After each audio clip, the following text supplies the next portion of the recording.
Hi, welcome back. I'm going to show you how to do a valve adjustment on an om616, 617, 240D, 300D Mercedes diesel. You're going to need a few tools, not too many. You're going to need 13mm ratchet with like extension, long. You want it long. You're going to need feeler gauges.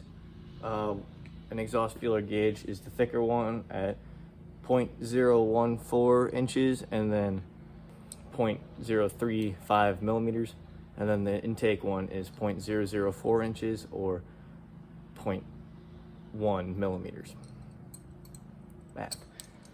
And then you're going to need two 14mm wrenches bent at a specific angle. You can buy them. I think Mercedes store sells them. They're like $130 for two wrenches. I just went to the hardware store, bought two 14mm wrenches for I think they're like $3 a piece. Blow torched them, bent them, and grinded one end off. So what you want to do with them, you want to bend one. You want them to be able to sit inside of each other, kind of like this, so you can use them both at the same time. See how this one's got this one has a wider bend than this one, so this one can sit inside of that one while you work on them. And this one, I grinded the bevel on it flat because this one sits on the bottom, this one sits on top. So you work on it like this, and this one is too thick normally to fit, so you grind it down smooth, and then you can. That's how you do it. But I'll get to it. Show you how it's done. All right. Well, first things first, get the hood propped up. Draft setter at 90 degrees. Thank you, Mercedes, for doing that. I love that. First things first, you gotta take the air filter off, donut off, which it doesn't take any time.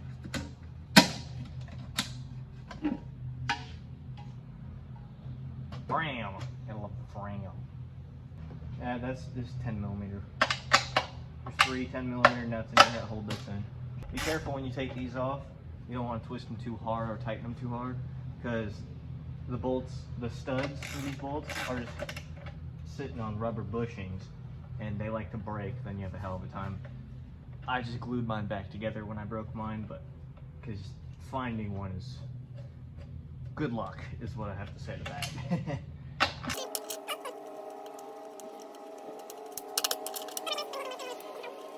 Now the 4-cylinder 616, a bit easier to do this on, because the 5-cylinder you got an extra piston here, so there's a little less space to work with, but most part it's the same thing. Pop it up. Don't throw the nuts everywhere. I almost did. That'd been bad. This just popped off. Set this to the side. First thing we're going to do is we're going to take throttle linkage off. It's pretty easy. Just take the palm off my hand. I'm a lazy bastard. I'm gonna grab a screwdriver. Okay. So there's two linkages you need to take off. You need to take off, or I guess three. You need to pop this one off the cruise control. Easy. You need to pop, I believe, this one off. There you go. And then this thing slides out the way. And you're gonna want, you'll have to move this later. There's linkage down here. There's two linkages connecting the throttle, the main and the shock. Pop those two off.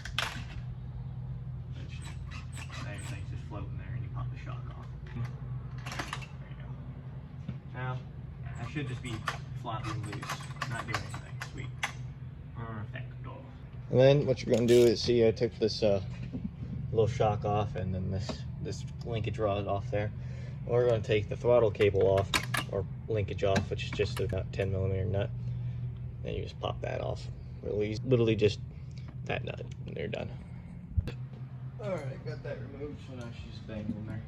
Next, actually, we have on the 300D, you'd be good to go here. You wouldn't have to remove anything else. 240D, I have the idle adjuster. I forgot about that. I'm an idiot. Pop that little nipple off there. And what we're going to do is we're actually going to I'm going to put this one back actually, and I'm going to remove this one up here. Like that. And I'm actually going to unbolt this here. This holds the throttle adjuster in. Because it's a lot easier to unbolt this than to readjust all that nonsense. Which I believe that's 13mm. It's just two nuts, or two bolts. Very easy to remove. Alright, now we're just gonna gently lay these off to the side. I'm gonna screw these bolts right back into where they came out of so I don't forget. Alright, so now that's part's done. All we need to do, I should explain that. This thing here just pops off, and then that's good to flop around. I'll just set it back on the intake thing. All the linkages are disconnected, so now we're going to disconnect all the vacuum lines. Be very careful. Remember where all the vacuum lines are. Don't knock off any of these vacuum lines because these don't stay. This is for US models only, 83 and newer. This is all the emissions control stuff for the EGR. Mine's been bypassed, don't tell no one. But you just unplug that, don't lose it. Unplug that, just gonna bend it down. And I'm gonna set this on top of it so it doesn't move. Don't break any of those, they're a bitch to deal with when you have a vacuum leak. Now it should be, oh, and the EGR lot, or the, yeah, I think that's EGR. No, not EGR, that's a evap. Fucking, yeah, you know what it's called. I'm drawing a blank on it, but it's oil goes in. PCV valve, that's what that is. Mine's obviously leaking, so that's fun. But now we remove the valve cover. Don't worry about replacing the valve cover gasket. Mercedes is smart and designed it to be reusable, thankfully. Alright, there should be 4 nuts somewhere. Where are they? I don't remember. Oh. That's right. One's behind here. That one's kind of a bitch to get to. Right there. That was the hardest one to deal with. Ooh. There you go. And they're just nuts. Don't drop them. For whatever you do, don't drop them. Trust me, you'll regret it. They're very difficult to find and get back out when you drop them into the valley. I dropped one in between the injection pump and the engine once. That was a terrible time. It was this one actually. Alright, and then there should be one up front here. Here, right here. And is my big head in the way? Right there. Right next to the injection line.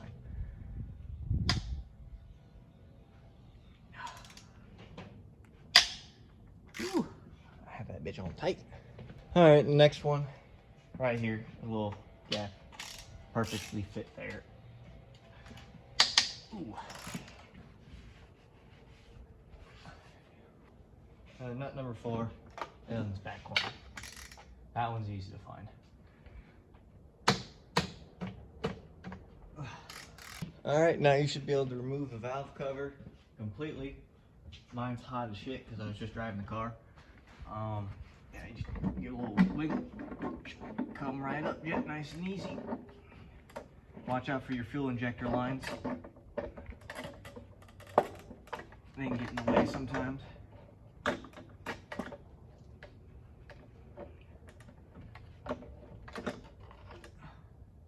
Don't lose the valve cover gasket. It's a big, thick rubber thing. It's reusable, but just don't lose it. I'm gonna set this thing on the ground over here, upside down. Gasket doesn't touch the ground. Now we're in. Now for the next step. All right, now we're in the valve cover. While you're in here, first thing you want to do, you want to check your chain tension. So pull up on it. It shouldn't move much. Ow, that's fucking hot as balls. Which mine's good. There should be very little play, if any at all, which is good. That's how it should be.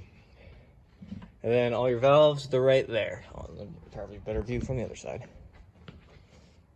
There are all your valves. There's the camshaft, and the camshaft flips the rocker, and the rocker pushes the valves. You know, pretty simple. Or well, I guess it's direct acting, I suppose. But you can't reach them from this side, so we'll be on the driver's side. And here's when you need the special nuts. Or wrenches. Let me grab them. You need your 2 14mm wrenches, and there's 2 14mm nuts. You see that right there? There's a big one and there's a little one. The big one's a jam nut, the little one's the actual adjuster. And then when you check your clearances, you take your thing and you just shove it in between the lifter and the top nut. But see, the thing is, you have to have the lifter straight up and down, right? Right now these are all at angles. I need to spin the engine over to where it's sitting straight up and straight down. It's very important to do that, otherwise you'll get wrong readings and you adjust it for no reason. So I'm gonna try to spin the engine over. All right, so I'm not gonna use the camshaft bolt because I don't want to mess up the torque on it. I don't have a torque wrench, otherwise I would. But we're gonna use the power steering pulley, which is 22mm wrench. And I'm gonna set you guys over here. I'm out of breath, I'm tired. You wanna turn it counterclockwise, I think. I don't know, just turn the damn engine, it doesn't matter. It's not gonna start or anything. Just be careful. You're gonna have to push down on the belt for it to tighten enough to move. You can hear it. It's the hardest part of it. Ah, fuck, motherfucker, that hurt. I got hit by the fan belt, or the fan. But that's what I'm trying to do. I'm trying to line one of these camshafts straight up. Which I got one. Got this one straight up and down. That's cylinder 3 intake. So cylinder 3 intake, and the way you tell if they're intake or exhaust is you just look at it. You can see the line up: exhaust, exhaust, intake, intake, intake, intake. There'd be 2 intakes next to each other, 2 exhausts next to each other on different cylinders. It's pretty easy to remember. Oh, fuck. What am I doing? Oh yeah, that's right. Making a video. Whoopsie. I'm kind of dazed. So intake is the thin one, which is, I don't know if you can read that. Nope, it's upside down. So you can read that. That's your intake. And what we're gonna do is, come here. Well, I hope I didn't just break my fucking phone, but I just dropped that bitch. Right here, what we're gonna do, where is the camera? There you go, right here. I'm sorry for this. We're gonna take your little thingy-mabobber, you know, slaughter in there, and you want a little bit of drag. You don't want it too light. You don't want it to be super easy to go, but you want a little bit of drag, which actually, that seems actually like perfectly fine. I don't know, that one feels all right. I mean, it doesn't have to be exact, you know. They will unadjust themselves over time anyways, but as of right now, that one doesn't feel too bad. So we'll just move on to the next one, which will be this one's exhaust, because that's the next one up. Come on, you bastard. Oh shit. Wear long sleeves when you do this, because this hurts. Okay, same thing, the exhaust one's the thicker one. There's your exhaust one, and then you just do the same thing. Slide it in there. And that one feels better actually. All right, so this intake and this exhaust are good. Just put a dot and a dot. It'll wipe away with oil on that carrier there. It's just a rod, it doesn't do anything. I'm just gonna cut until I find one that needs adjusted. All right, so this one is slightly out of spec. We're gonna adjust it. I'm gonna show you how to adjust it because I don't think any other ones will be. All right. You probably can't see very well, but that's okay. I'm gonna just tell you because it's pretty simple. You take your longer one, your flatter one, and you put it on the bottom nut, right?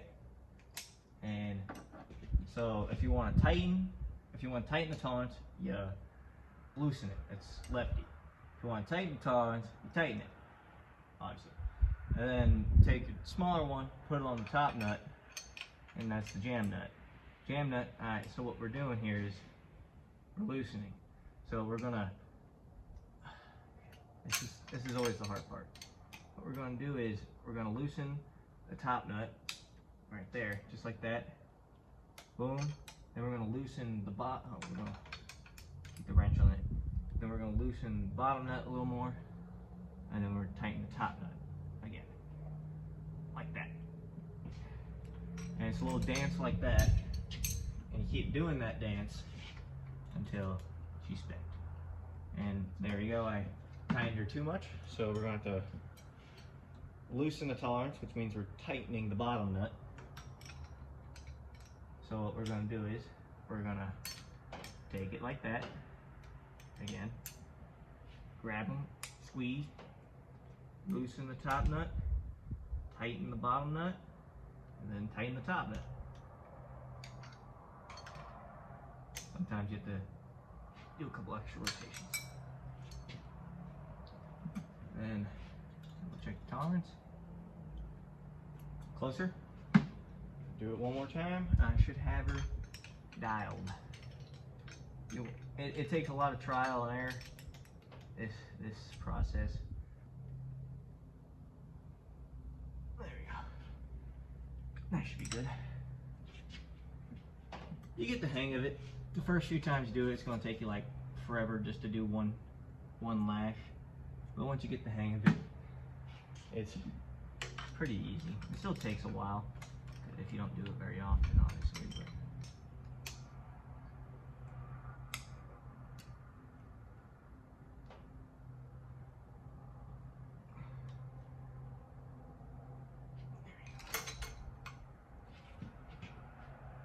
But back and forth, until, there you go. She's mint. She's minty. Beautiful. Got a slight bit of drag. I'm not sure y'all saw that very well. I hope you got the gist of it. Basically, you hit them one of these. Set it in, boom, loosen top one. If you want to tighten the tolerance, you loosen the bottom one. If you want to loosen the tolerance, you tighten the bottom one. And then once you get that set, then you tighten the top one to jam it back down. And you repeat that process until you have her set and spec. Super simple once you do it. Now doing it doesn't take much effort, it really don't.